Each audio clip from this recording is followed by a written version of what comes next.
Հարգելի գործընկերներ, վերջին ծրագրին ուզում եմ հատուկ անդրադառնալ, որովհետև իհարկե այս թեմային նախկինում էլ անդրադարձեր ունեցել ենք եւ վերջերս նաեւ առիթ ունեցել եմ, քանի որ գտնվում է Իջևանում եւ այս ծրագրից բնակիչների արձագանքը շատ դրական է, որովհետև գործնականում մարդիկ տեսնում են կոմունալ ծախսերի էական կրճատում։ Ես հիմա ճիշտ է, չեմ կարող ասել, մենք շրջակա միջավայրի նախարարությունում էր ծրագիրը, ճիշտ եմ հիշում, չէ՞։ Այդ ծրագիրը էներգոարդյունավետության ծրագիր ունեցել ենք, ավարտվել է, պարոն վարչապետ։ Դե ես հենց այդ եմ ասում, որ մեզ պետք է գտնել ձև շարունակել այդ ծրագիրը եւ ընդհանուր առմամբ, երբ որ մենք խոսում ենք էներգետիկ վերափոխման մասին, այս մասնավորապես բնակարանների էներգոարդյունավետության բարձրացումը էներգետիկ վերափոխման եզրափակիչ փուլն է եւ հիմա ընդհանուր առմամբ մենք պետք է մտածենք, արդեն ես խնդիրը դրել եմ, ես էլ եմ նայում, թե մենք միջգերատեսչական ինչ ձևաչափ կարող ենք ունենալ, որպեսզի ապահովի էներգետիկ այս տրանսֆորմացիան, որը վերաբերվում է բոլոր փուլերին, արտադրական հզորությունների դիվերսիֆիկացմանը եւ արդյունավետության բարձրացմանը, այստեղ իհարկե կուտակիչ կայանների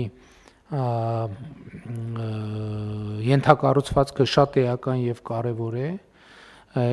էլեկտրական էներգիայի տեղափոխման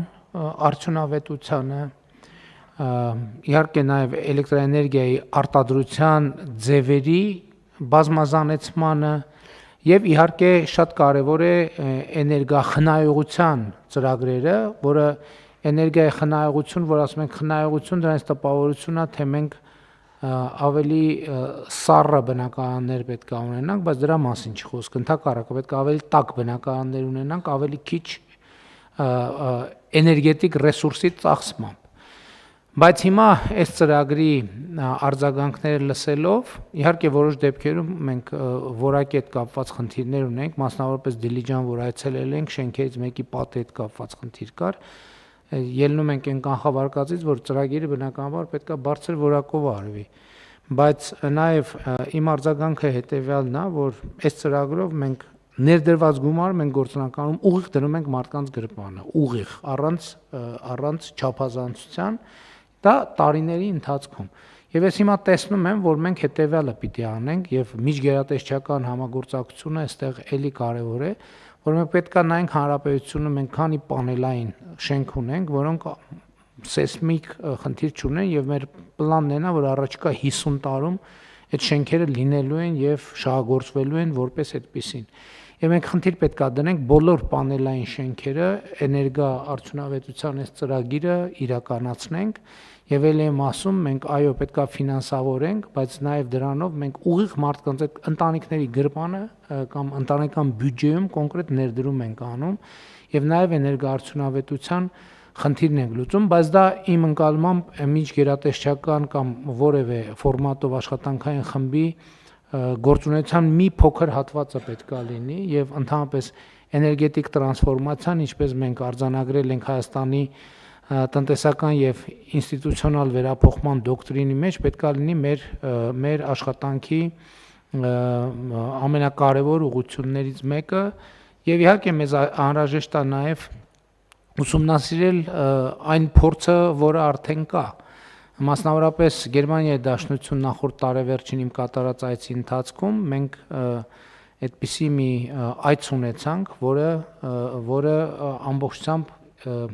բնակելի մի հատված էր, ըստ էության նոր կառուցված կամ մասամբ նոր կառուցված թաղամաս, որը ամբողջությամբ հենված է էներգետիկ նոր տրամաբանության վրա եւ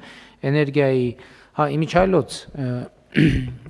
էներգետիկ վերափոխման տրամաբանության մեջ, օրինակ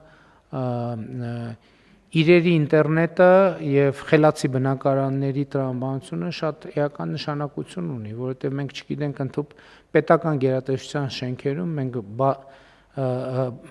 մեծ ծավալով էլեկտրաէներգիա ենք ծախսում, որի կարիք չկա, բնակարաններում էլ, ասենք սարքեր եւ լամպեր, որոնց կարիք չկա, մոռանում ենք, տենց կարան նույնիսկ օրերով միացրած մնան։ եւ դա չի կառավարում։ Ես սրա համար եմ ասում, որ այս բոլոր կոմպոնենտները պետքա դրվեն եւ զուգահեռ Հայաստանում պետքա զարգանա եւ նաեւ իրերի ինտերնետը պետքա էականորեն զարգանա, որ արդեն աշխարհում կա, այսինքն բնակարանում կենցաղային սարքերի հերավար կառավարման հնարավորություն, ասենք դուս ես եկե օրինակ օթորակիչը մոռացել ես անջատել, գնացել ես 200 կիլոմետր հեռու ես, այսինքն նման բաների վրա այնքան էլեկտրաէներգիա ծախսվում, որ եթե այդ չծախսվի, շատ էական գեներացիա կապահովի, այսինքն մենք մտածում ենք անդադ եւ ճիշտ ենք անում, պետք է մտածենք նոր էլեկտրաէներգիայի արտադրության կարողություններ ունենալու համար, բայց մեր աչքի դեմ այդ էլեկտրաէներգիան արտադրվում է եւ կորում է եւ մենք երբ որ այդ խնայողության ռեժիմները դնենք, այդ խնայողությունը լավ չի ինչ ունես տպավորությունը, թե պետք է բան անենք, էլի կչմտենք, որ չօգտագործենք, ուրիշ բառ պետք, արդյունավետությունը բարձրացնելով մենք շատ մեծ էֆեկտների կարող ենք հասնել, մանավանդ այսօրվա միջավայրում, երբ որ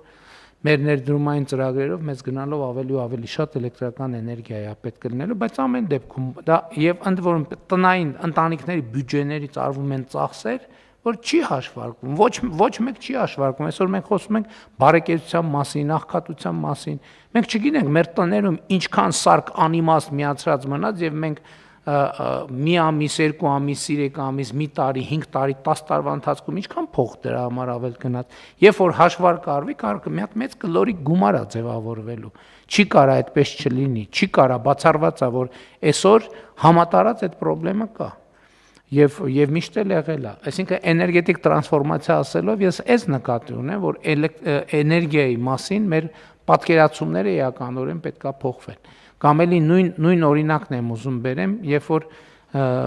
նախորդ տարի թոշակառուներից մեկի հետ հանդիպում էի արել եւ մարդը բացատրում էր, որ դե ասում էր թոշակը չի հերիքում, որ տունը տաքացնենք։ Եվ սկսում էր եւ երբ որ ես հետաքրքրվեցի, ես հասկացա ինչքան էլ թոշակը բարձրացնենք, այդ տունը չի տաքանալու, որովհետեւ այդ տունը էներգաարդյունավետ չի, ասենք լավ, միջին բանը 17 աստիճանը կարող ենք դարձնել 17.2 կամ 17.5, բայց դրանից բան չի փոխվում, որովհետեւ եթե էներգաարդյունավետ չի, այսինքն պատուհանների արանքից փչում է, ինչքան ուզում ես բան արա, ինչքան կարաս ջերմություն ներմղես այդ բնակարան, որ այդ բնակարանը կայուն ջերմաստիճան ունեն, դա բացառված բան է, չի կարող լինել այդպիսի բան պարզապես։ Հետևաբար ես հենց այս նկատի ունեմ էներգետիկ տրանսֆորմացիա ասելով եւ սա մեծ աշխատանք է, ել եմ ասում, սա մի նախարարության աշխատանք չի, այստեղ մենք պետքա կառավարման ավելի ճկուն ֆորմատներ ունենանք, որպեսզի մենք կարողանանք համատարած, այսինքն ռազմավարությունը եւ պլանը ունենալ եւ մշակել, բայց այդ ծրագիրը, որը ավարտվել է եւ որը դժբախտաբար, ես ինչքան հասկանում եմ, ամբողջ ծավալով մենք տենց է չկարողացանք իրականացնել եւ այդ թվում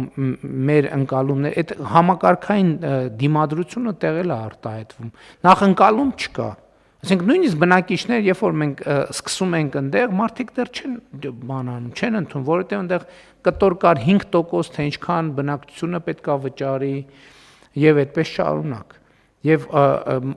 մենք պետք է այդ օրինակով ցույց տանք, որ 5% վճարելով իրանք 70% խնայողություն են անում։ Եվ այդ նույն տրամաբանությունը մենք դնենք եւ նաեւ գործընկերների հետ բանակցենք, գուցե հնարավոր լինի նաեւ չօգտագործման մասը նորից բերել այդ ծրագրի եւ շարունակել։ Բայց սա շատ կարեւոր ռազմավարական ծրագիր է եւ խնդիրը ավելի մեծ եմ ձևակերպում։ Հանրապետության բոլոր պանելային շենքերը մենք պետք է խնդիր դնենք, որ լուծենք։